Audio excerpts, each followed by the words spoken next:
Have you ever come home from a long day at work, threw your bags down, warmed up that old quesadilla in your refrigerator,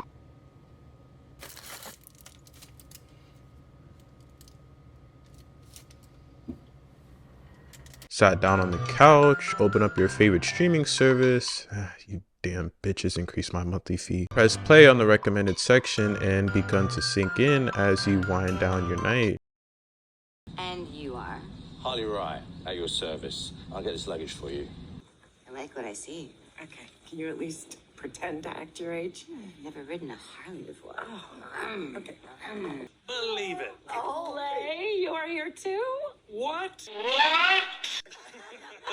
Yeah, Scotty. And I made it official a year ago. Trust me, you're not alone. My Netflix recommended page is cluttered with Love Island regens and Bachelorette copycats. But aside from the regurgitated content that bombards my screen, I can't be the only one that feels like movies, TV shows, hell, even commercials have been so bad in the past few years that we've begun to praise companies who actually manage to deliver something that makes sense. You know, the very purpose behind producing content in the first place. I mean, sure, some fan bases can be picky, and yeah, corporations are under pressure to try to keep in touch with the trends and remain innovative when it comes to building new brands, ideas, and product. But finding screenwriting to where the plot or pitches actually make sense or draws out another human emotion other than woman, a woman to men, Man to woman. from penis to vagina. What the fuck is this piece of shit? like the equivalent of finding a reason to shop at American Eagle other than staring at the exquisite fabric of their jean jackets. I mean, the craftsmanship. But in all seriousness, the loss of soul and the greed only seen in the Bible that has clouded the once clear minds of studios and media production teams has led for some of the most egregious, shameless, bland, inauthentic cash grab that I've had the dishonor of witnessing in my 23 years on this planet. I mean, some of the shit I've seen rivals Tubi, and that's not even an exaggeration. I mean, just see for yourself. Oh, I'm not gonna kill you. I'm just gonna hurt you. Really, really bad. You'll never know true power until you've tasted the testicles of a man who's wronged you. What? Can I tell you a secret? We don't say slay, we say you ate. You ate.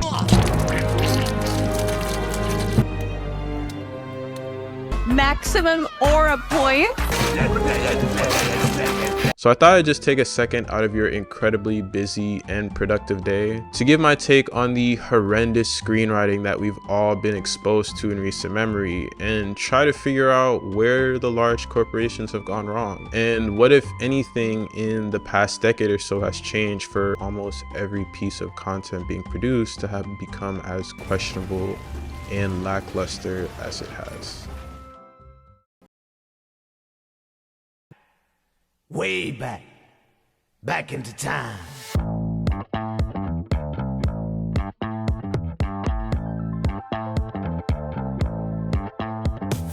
Back before the American economy was going to hell, social media barely existed, and I was able to afford my favorite food without mortgaging my left kidney, screenwriting was pretty strong all across the board. Commercials felt simple, authentic, and comedic when necessary. TV shows, while some questionable at best, were relatable and resonated with its audience. Movies were emotional and captivating, making the movies a go-to activity for friends and family, not just some excuse to pay $80 before it debuts on Amazon Prime 2 weeks later. From my childhood, I could vividly remember being at home watching Foster's Home for Imaginary Friends, SpongeBob, Adventure Time, Sweet Life of Zack and Cody, anything on Spike TV really, Kim Possible, Ben fucking 10, amazing show. To then be pleasantly interrupted with commercials of other kids shooting Nerf guns, Flex Seal, fast food, and those Chia Pet things you always kind of wanted but never got because it was kind of silly. The iPod commercials, video game ads, and those oddly satisfying videos of cooking items you'd never buy but still wanted your parents to look at. And maybe on a Friday night you found yourself eagerly waiting to go to the movies to watch something that you never knew when it would make its way to Blockbuster, so you had to go during its release. For me, my favorite as a kid was Avatar, The Incredibles, Transformers, where every boy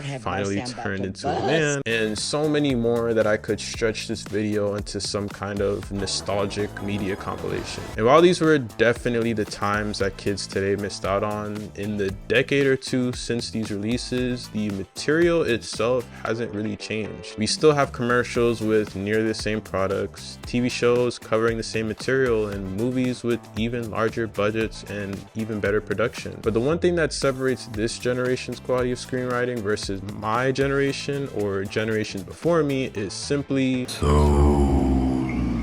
the intention behind what's produced now versus what was produced then represents the soul behind the screenwriting, giving the material of yesterday to become held in higher regard than what we see today. While profit was always important, yes, back then it felt like writers had more creative freedom to create new ideas, experiment with wild products and storylines without the pressure of needing to make a profit on their given project. The purpose behind these creations were to test the limits, to deliver relatable and understandable plot lines that the audience could sympathize with and level with the characters being shown. Money will always be a factor, but it wasn't the sole driving purpose behind its production. Companies simply wanted to create something that was actually great in the hopes that it would be built upon or become some sort of franchise that could be added on to later. MTV, for example, had hundreds of shows that failed to become much of anything, some to the point where I haven't even heard of before this video. I'm Justin, I'm 19, and I'm black and Italian, so I may be the first real Italian stallion.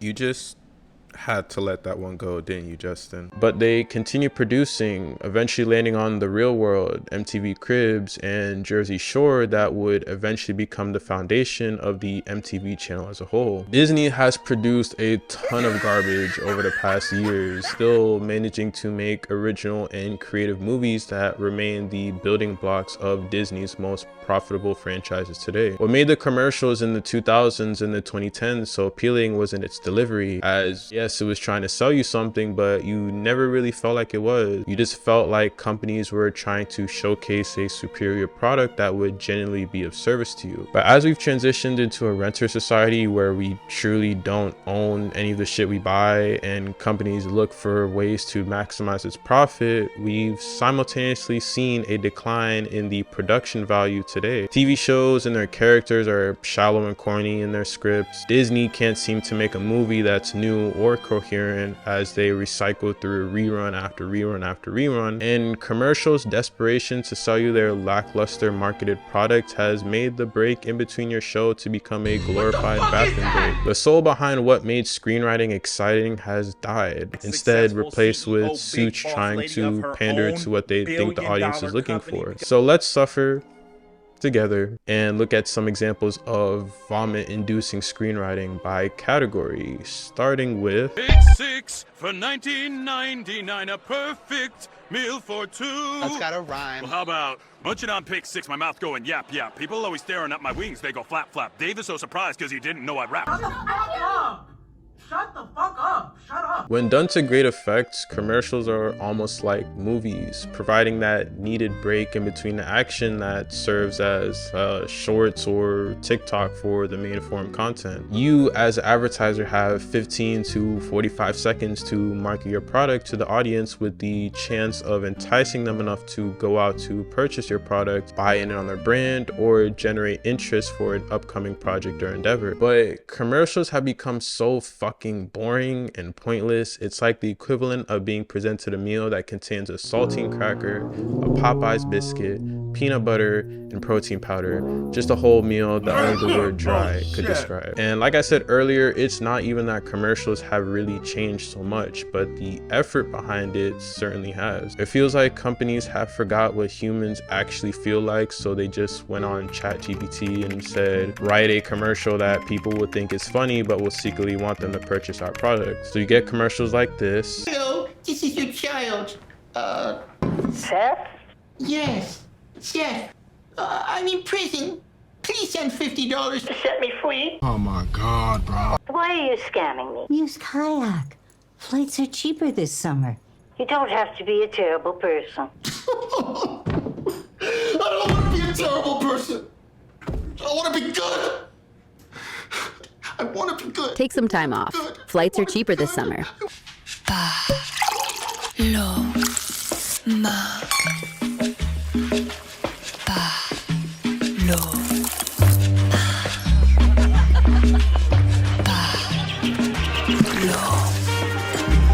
As much as I'd like you to endure the suffering that my ears had to while listening to this horrendous rap music or whatever you call this shit, but I'm not risking the NFL claiming this video. They thought that putting Drewski in it would make it more relatable, but it's just as dog shit. But this AI slop fest in front of me should have never made it to the airways, and NFL is not gonna claim my video. I don't feel safe leaving the house without this banana.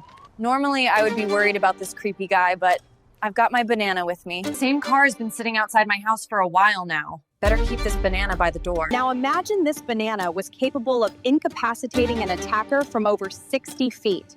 At Berna, we don't sell bananas. Go to Berna.com to learn more.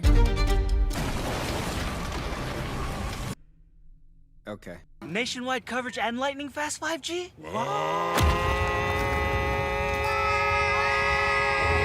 Shut the fuck up!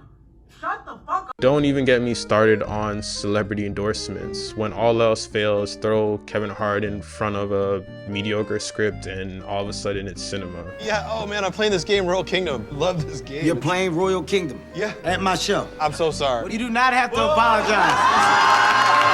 Like, I love this game. I'm playing the game uninterrupted, people. That's right, no ads talking about buy this now. Don't need Wi-Fi. I don't need it. I'm not searching for a... The rest of the commercial honestly just consisted of endless glazing of how much Kevin Hart adores this game, but can we talk about for a second how much of a media budget this one game has? Like, the amount of celebrities I've seen endorse this game that I've never seen a single soul on this planet play actually needs to be studied. Companies are now relying on celebrities more than ever to promote their brands since they failed to create a pitch or idea marketable enough to drum up interest without needing to get every young adult heartthrob like Millie Bobby Brown or the Timothy C dude to promote it. But even with the celebrities, the commercials also get worse. Like, trust me when I say this, but it feels like they try less to make it sellable since they just think the likability of a celebrity will make up for actually making the worthwhile product. A Corona and palm trees. A Corona and calm seas. And a bomb breeze. And some long knees, strong like a tongue squeeze. You'll say, "Aw, geez," when I make your lawn freeze. Was that good? It was incredible. Oh. Lee bad. Oh. But this is good. I'm sorry, but how does this entice me to buy your alcohol again? State Farm. It's like needing the experience of this trainer. Good to go. But getting that trainer. Megan Trainer. I'm all about that brace, no trouble. I think anything negative I say about this commercial will actually get me canceled before my YouTube career gets off the ground.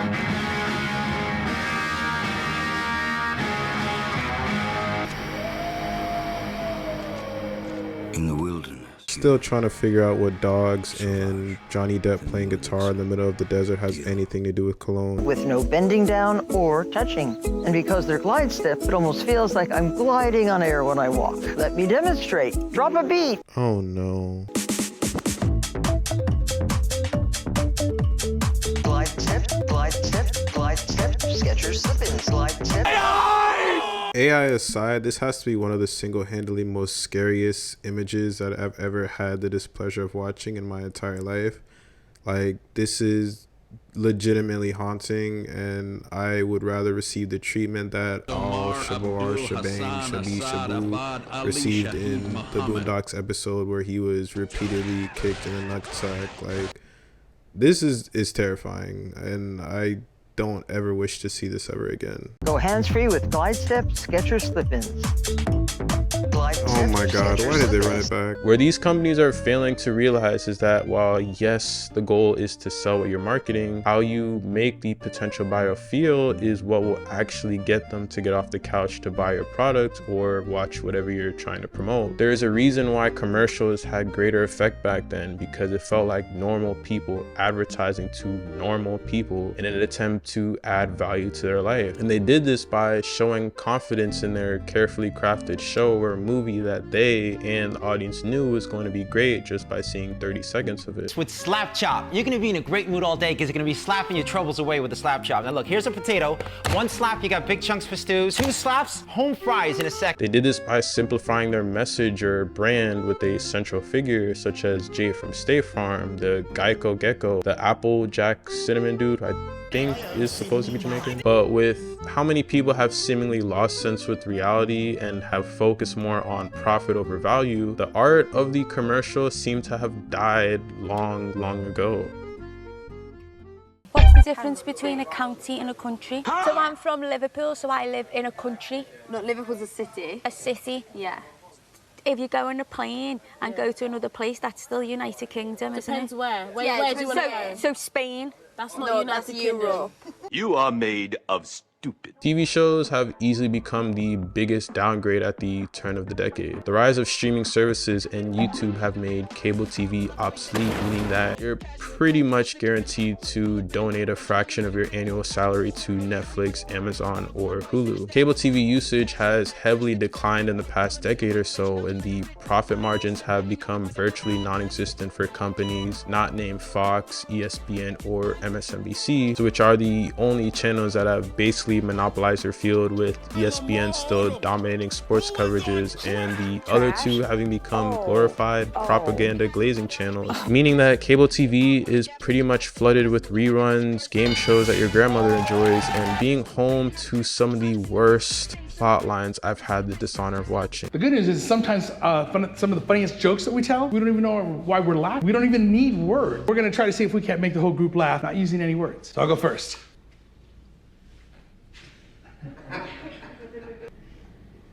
That's great.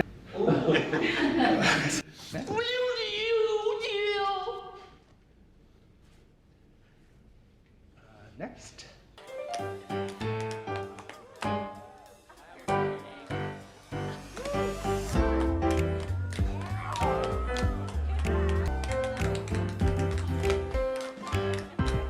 Let me catch you looking at her again. I'm not. Let me catch you looking at her again. I'm sorry, I'm not fucking catch you looking at her again. I'll fucking drag you down Rodeo while your fucking ass just fucking stomp you. I'll fucking curb stomp you. Take, for example, Law & Order. Or is it Law & Order SVU? Or is it Law & Order Criminal Intent? Or is it Law & Order LA? Or honestly, any one of the myriad of endless crime, cop, or court shows that contain some of the most predictable and poorly executed plot lines imaginable. I am not gay. I have relationships with women and sex with men. And I got news for you.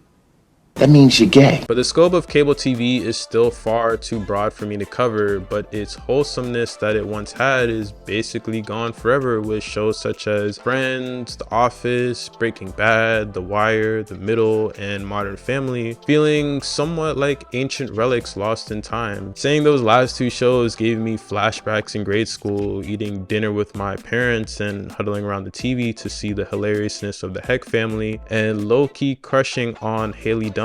There's no need to watch something live when you can just catch it on YouTube or on the channel's app. And with the death of relatability and originality, the luster that was once television has begun to water down. The quality of content we receive as a result of this is similar to streaming, where every show is trying to clip farm the shit out of each other or generate the most dramatic moment for playback value. I want my mom to understand that I can't live off of $1,000 a month.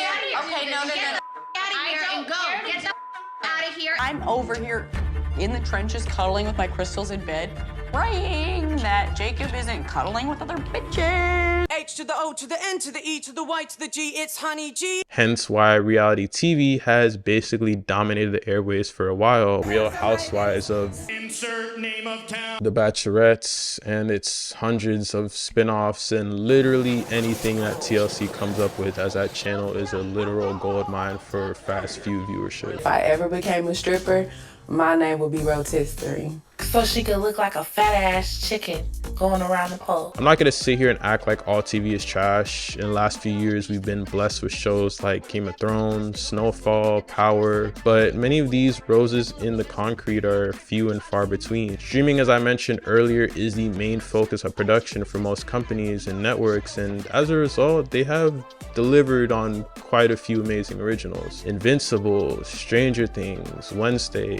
Lupin, Squid Game, just to name a few. But once again, the success of a few shows and ideas has led to streaming services bombarding us with generic and overproduced dumpster fires of content that do no better than slowly acid wash the insides of my brain. Love Island is a pretty popular show in the UK, and despite how badly you want to hate the show, there's something annoyingly addicting to it. But the success of the show and a host of others, really just any show having to do with horny adults with commitment issues, has just created a cesspool of show after show after show of brain rot material with one idea worse than the next.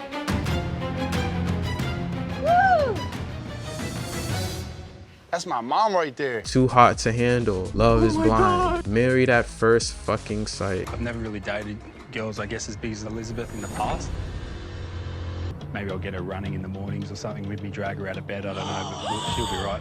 The success of Zac Efron's portrayal of Ted Bundy and the eeriness of the Dahmer series continues to grow America's unhealthy obsession with serial killers. The success of foreign TV has led to a host of foreign shows on Netflix thinking that the show will somehow be better received just because it's not in English. And multi-part docuseries are so drawn out that the answer to the mystery you've been trying to figure out for the better part of 5 hours was made out in no longer than a 30-second read off a Wikipedia page. Elisa Lam likely used the hotel's fire escape to reach the roof, then climbed a ladder to open something that could have just been shortened into a 2-hour movie.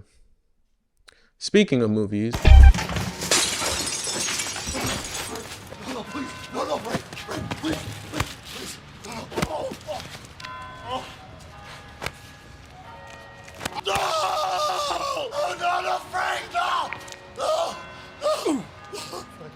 movies are still undeniably one of the best pastimes that there will ever be. It serves as a time of bonding with the family, spending time with friends, having a date night. You basically can't even go wrong. Hell, even my first kiss was at the movies. One of many firsts, so trust me when I say that the movies will always have a soft spot in my heart. Between the outrageous prices of going to the theater and the seemingly lack of actual good movie options out there, going to the movies has pretty much become a luxury or a chore to partake in, and my recent trips to go out of my way upon a new release has pretty much been hit or miss. Final Destination Bloodlines, man, I mean, not really much to get out of a Final Destination movie, but it served its purpose. Sinners, pretty solid, not much to say there. Joker, Folie à Doo-Doo, fucking garbage. Never been so let down in my entire life. Never Let Go, ass. Completely forgot I'd gone to see it, honestly. Barbie, 2-pack of ass. First time I ever fell asleep in a movie theater. Spider-Man Across the Spider-Verse, no, I'm just playing. It was fucking amazing, the movie. It was actually really, really good, and I can't wait till I'm 35 to see the next one. Maybe I'm just bad at picking movies, I don't know, but the landscape just feels completely different. Everyone will always use the argument that it's hard to be original since everything has been done already, but I just simply don't buy that argument. There are so many good movies that have come out in the last 5 years or so that will completely defunct that claim. Companies are no longer willing to take risk on ideas and projects that might actually be good, as they are afraid of not profiting off their film, and god damn, I'll be damned if I ever question the law of attraction with how often they still manage to lose money by being afraid of the unknown as they push out remake after remake after remake. In the process of making this video, I was watching a video from one of my favorite YouTubers of my childhood, Susie, who offered a similar perspective on the matter. George Lucas did an interview. I don't know if it's in this magazine, but in the interview he talks about how corporations have taken over Hollywood. Studios and producers treat movies now like it's just Vegas. He says movie studios will go to a movie director and say, here's $100 million, go downstairs, hit the tables, and bring me back $1 billion. The people with money don't have creativity, and the people with creativity don't have money. And we're running into problems now because the people that have the money are starting to think that they're the creatives, and they're making all these creative decisions, and we're getting what we're getting. These producers and these studio heads, it's a business to them. They're here to finance the movie. You're gonna put up $5 million of your own money out of your pocket to work on the next Marvel movie. If your movie flops, you lose that money. If your movie is successful, you're gonna get some money back. And then when they look at the box office every week, they see established IPs losing money. They see established IPs flopping. You're gonna roll the dice on some movie script that has a zero fan base, or you're gonna roll the dice on a Wicked, or a Jurassic Park, or Fantastic Four, or Indiana Jones. That's why we keep getting stuck with live actions and Marvel's piss poor spin-off character movies. It's rare to find comedies that genuinely make you laugh, action movies that don't defy the laws of physics, and thrillers and dramas that actually don't leave you wanting to cave in your TV screen with how idiotic the choices of the characters are. What's happening to y'all, huh? Fuck is that? Hey, yo, what you been doing to them girls, huh? So you're telling me that after seeing this behemoth of a figure that your first instinct is to ask about them girls? I don't give a fuck about them girls. If I see this shit in the middle of the woods at nighttime, I'm running in the complete opposite direction. You better start talking or you ain't gonna be breathing. This man is decked out in a head-to-toe Winnie the Pooh suit at nighttime in the dark, and he has barely moved a muscle, and you still want to fuck with him.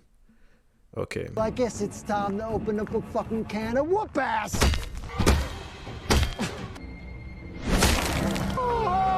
Sensational. So time and time again, we are graced with memes and headlines of movies bombing at the box office and Rotten Tomatoes reviews giving belt to ass on movies with multi-million-dollar budgets. The actors of today seemingly have some of the biggest egos that rival even the most braggadocious of humans on this earth. Movies are one of the few areas where screenwriting still has a chance to flourish with the amount of different directors and actors that come and go, but right now, movies are still lacking that spark that it once held in a chokehold.